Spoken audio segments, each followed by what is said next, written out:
gustong umutang kay TikTok through PayLater, tuturuan ko kayo kung paano nyo gagawin at paano nyo malalaman kung may offer na ba sa inyo si TikTok. So ako po ay bumili ng spin dryer dito kay TikTok pero hindi ko siya kinash on delivery, hindi ginamit ko yung PayLater. Ibig sabihin, babayaran ni TikTok ng buo kay seller yung buong amount kung magkano yung item na yon at ako na lang yung maghuhulog dito kay TikTok every month kasi 3 months kong hulugan yon. So ang gawin nyo po, pumunta muna kayo syempre sa inyong mga account at makikita nyo sa tabi ng home, nandyan yung shop, tapos dito sa may taas banda, makikita nyo po dyan yung katabi ng bonus na PayLater. Dito makikita nyo kung meron na sa inyong offers. Dito sa akin, meron akong credit limit or yung offer sa akin amount is 11,664.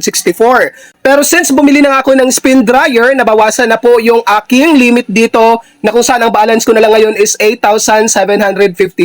So pwede ko pang ibili yan ng ibang gamit kung gusto ko, pero syempre babayaran ko yan dito. At ang maganda dito kay TikTok, hindi lang through GCash ang pagbayad dito. Alam nyo po ba na pwede kayong magbayad through 7-Eleven, pwede rin through bank. Okay? So, example lang, papunta tayo dito sa make early repayment. Ibig sabihin, kunyari, aagahan ko pagbayad kahit yung due date nito is sa February 15 pa. So, kunyari lang, magbabayad ako para ipakita ko lang sa inyo yung mga pwede nyong ipangbayad sa kanya, katulad ng sinabi ko kanina na 7-Eleven at bangko. So, ilalagay ko lang dito yung monthly ko is 3,391 point... Ay, no.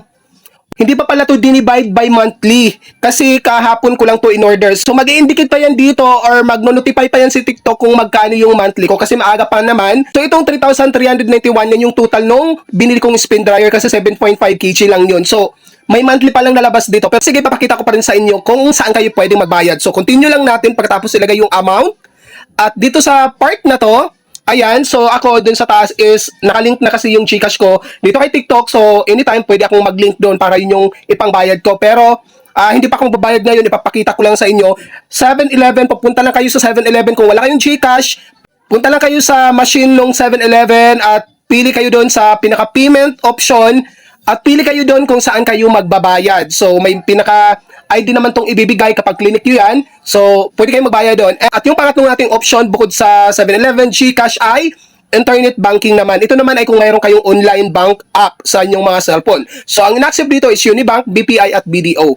And then, syempre, pili lang kayo dyan kung alin yung bank na ipangbabayad nyo at ilalagay nyo syempre yung pangalan at saka yung bank account. Then, yung amount syempre.